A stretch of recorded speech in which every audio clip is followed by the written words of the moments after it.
Good morning, everyone. It's Lonnie, and we are back in the shed. And yeah, I got this order of bubble wrap in yesterday. And I gotta tell y'all,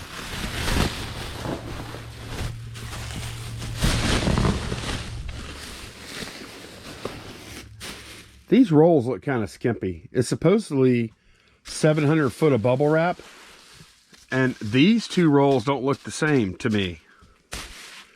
So if I had time, I would actually unroll this stuff and count it, but I just don't have time to do that. There's no way that's 700 feet of bubble wrap, I don't think. But anyways, announcement. A couple of y'all have asked about the box resizers, these guys here. And good news, they are going to get here tomorrow. Supposed to get here tomorrow. So if I get them tomorrow, I'm going to put them up for sale on Saturday at noon on the website down below. So if you're waiting on one of those, go look on Saturday at noon, and you should be able to grab one. I'm getting a pretty good mini in, and I went ahead and ordered more just in case. I might end up getting stuck with a bunch, but that's fine. Wanted to let y'all know. I'll give y'all a heads up. So yeah, we got some eBay orders to pull. We got one order going out on my second store where I sell all the comic books and all that stuff, and it is CW 136. Gotta be careful, never know what I'm gonna look at in this box. This one looks fairly safe. This is Beyond Wonderland J Company exclusive, limited to 500 copies, and this is going out to Lance. So Lance, thank you very much. I hope you enjoy the comic. And Molly's shelf, there is a Batwing model. I think it's on the bottom there. Yep, right here. Batwing model sold for $24.99 plus shipping on top. And I sold another one of these Tirpitz models. Battleship. That's a German battleship, I think. Yeah, actually, it says it is.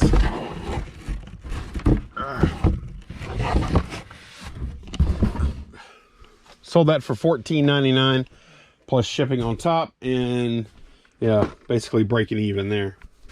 Next is an order for Bobby over at the Cap Guy. He bought seasons 1 and 2 of Black Sails right here. Hopefully these are the right ones. Yep, 1 and 2. Thank you very much, Bobby. And yes, I have already subscribed to your channel last week, the Cap Guy. I subscribed last week to it, so I don't know if you didn't see that or not. But yeah, I watched the video with Cincinnati Picker as a puppet. It's pretty funny. All right, I have a big Dawn of Justice Batman. It's 11-inch tall, and I'm hoping it's over here on this shelf. I think it is though. It's probably gonna be this, I'm assuming. Let's see if there's anything written on it. BVS Batman. Yeah, it's got to be this one. But I'll open it up and look. $47.99 plus shipping on top for that. It was on the 40% off sale, of course, which is working out just swimmingly. Yep, that's him. Pippin shelf for a Dark Knight remote control Batmobile. This is it right here. Got I think it was $34.99 for that also. And then I think one more thing. Yeah, one more thing for sure. Last thing is a game called Economaze that I have had. Oh, here it is. I've had this game for a long time. Okay, I just looked. This game has been up on eBay for 708 days. So took a best offer on it for $8.99 plus shipping from Jason. So Jason, thank you very much. I hope y'all enjoy the game. And that's everything going out right here. Not a ton of stuff today, but glad to have these sales. Let me get this stuff packed. Oh, one more thing. I forgot. I have all the stuff packed up from those two accounts. but I forgot that I had sold something on my third account also. Born Conspiracy for Xbox 360. I sold that for, I get for that $4.99 plus shipping on top for that. Well, good evening, everyone. It's late night. I'm pulling a late night session tonight. I was working on a little project over here that's going to show up on Garage Flips. Well, same day that this is airing. We'll have something on Garage Flips too, something kind of different. So you might want to go check that out. But I did a little bit of listing. I think over the next few days, well, these are empty boxes. Over the next few days, I'm going to get these listed and finish these pops off, and then I can get this area back. I finally got all the NASCAR stuff listed, which I was procrastinating on, but I got it done today. But yeah, anyways, we have 1, 2, 3, 4, 5, 6, 7.5 questions here that we're going to go over tonight. And yeah, y'all keep on submitting some good questions, so I'm enjoying this. Let's start with D-Man Raiser. I was wondering, do you add USPS insurance for items sold on eBay, or just go with eBay protection? If you do use insurance, do you use USPS, or do you select the other available insurance? Thank you. Okay, so I typically don't insure things other than the insurance that comes automatically if you ship something priority. Now there's some things to look out for. Like if you're shipping something that's expensive via first class package, then you have no insurance. If you're shipping via media mail, you have no insurance that comes with it automatically. You can add insurance to it, of course. I don't really like telling people what to insure and what not to insure, because sure enough, like I say, no, don't add insurance, D-Man Razor, don't use it.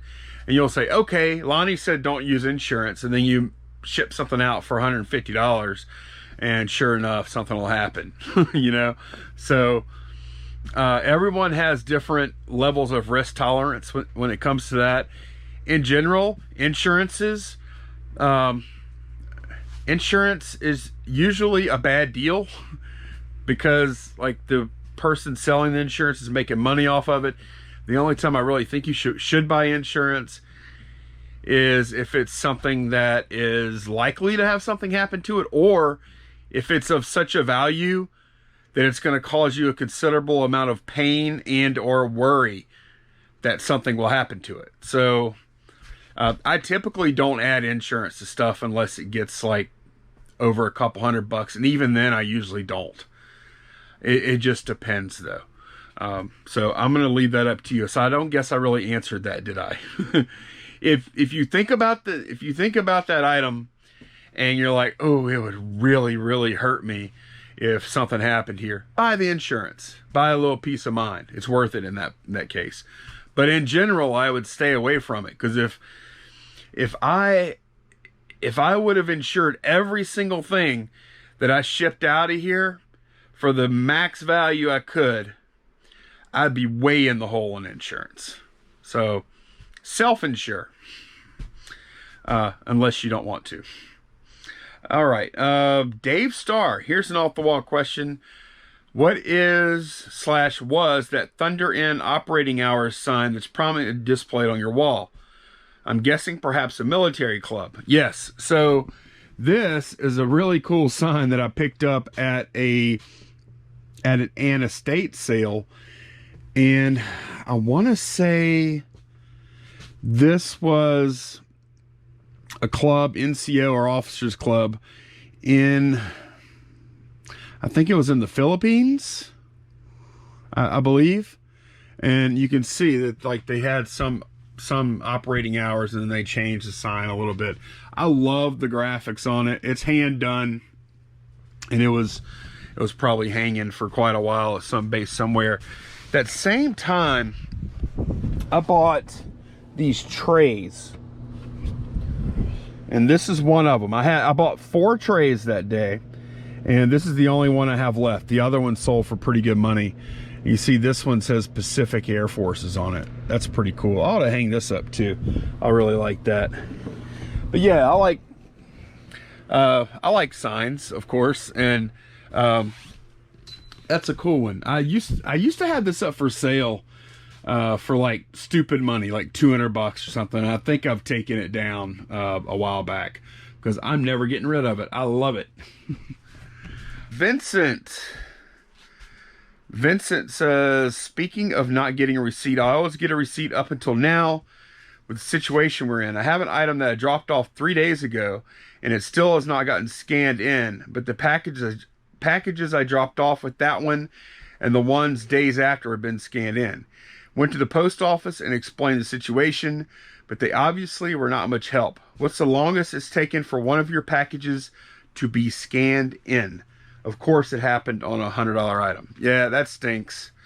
And if you wait for the receipt, then you at least get the scan in, right? So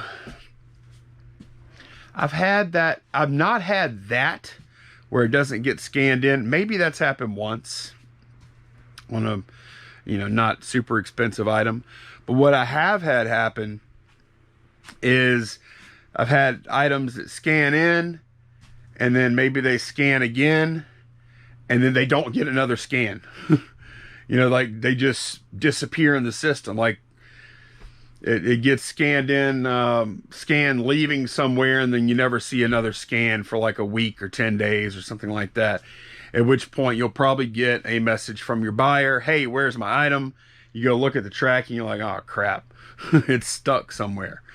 And at that point, what I typically do is I'll go to the USPS website and I'll do a lost package form report.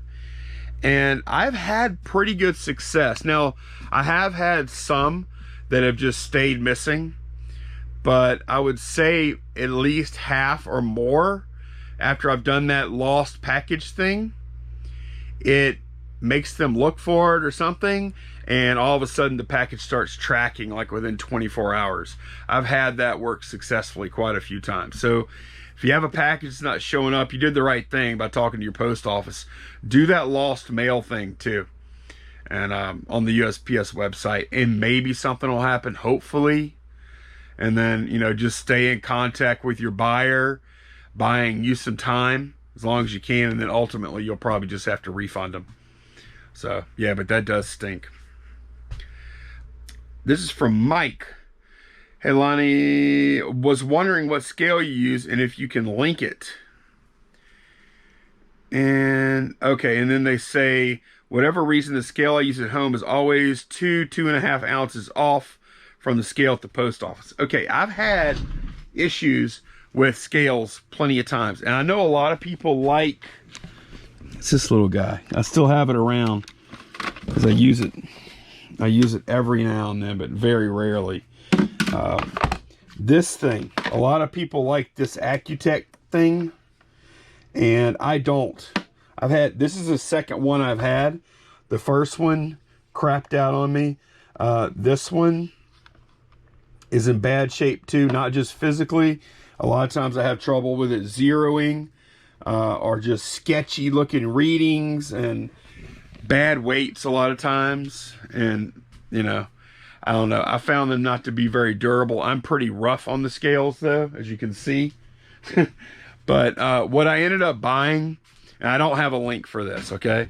What I ended up buying was this Mettler Toledo scale, and I love it. It's rock solid. I bought it for $50 shipped. I got like a smoking deal on this thing. $50 shipped on eBay, used. So, maybe look at some options like that if you're interested. But this thing is perfect. The only thing I don't like about it, and I can't change it on this model, but like if I weigh something, it's always going to be, it's not going to give me pounds and ounces. It always gives me 1.48 pounds. So in this case, I know that's going to be about 1 pound, 8 ounces, but I'm always having to, like on something light, 0.10. I'm always having to, that's actually what, 1.6 ounces. I'm always having to multiply by 16 on the part after the decimal point to get the ounces. But yeah, that scale is like awesome. I've had it for a pretty good while now. Edward, super new to eBay selling.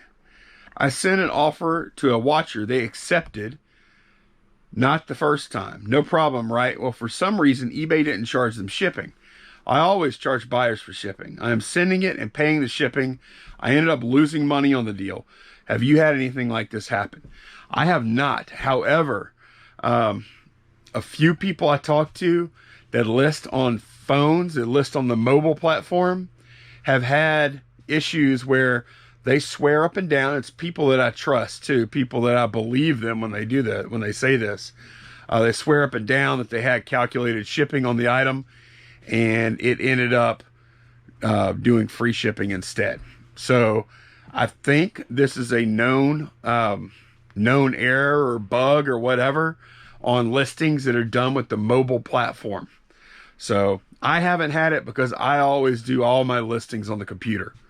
So, you know, if y'all are watching this and you have had this same error come up recently and you list on mobile, put it down in the comments below, talk about it. But I've heard a bunch of people that aren't just like making an error and offering free shipping and then messing up. I truly believe that there's something going on there.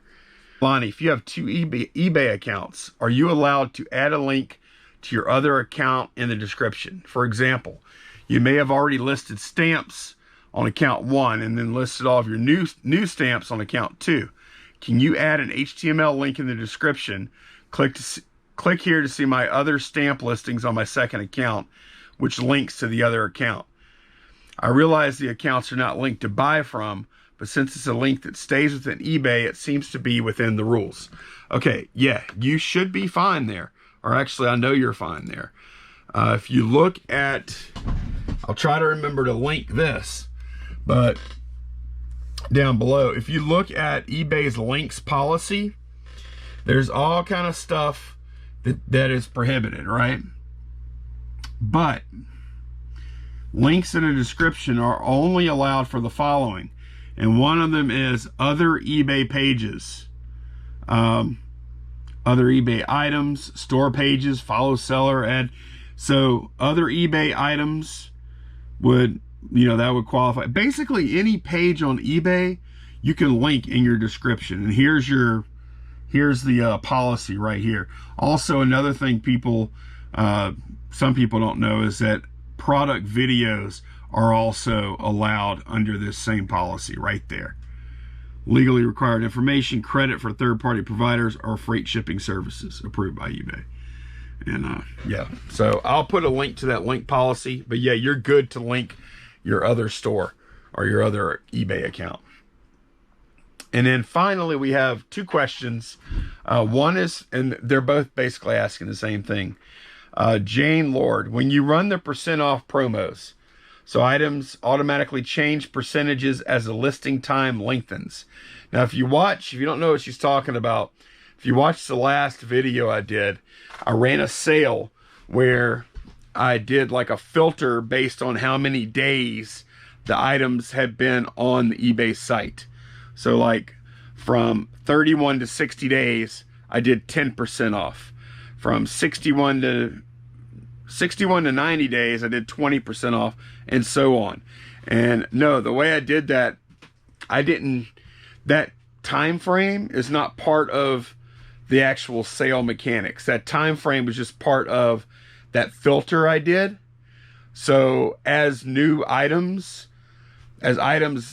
age and their time on the site, they're not going to fall into the other sale categories until I start a new sale. So no, it doesn't work like that. I wish it did. It would be nice if that process was automated. That's one of the reasons why I made the sale 2 weeks long instead of a month, because I knew items would be falling into other categories as time went on. And I figured 2 weeks was a appropriate amount of time to wait. And Toy Addict asked pretty much the same question. When you do a sale, the days listed as a parameter. The days listed was just a filter, and then you're actually, the parameters you're adding to the sale are just the actual items. So I wish the sale was that smart though. So anyways, that is going to be it for today.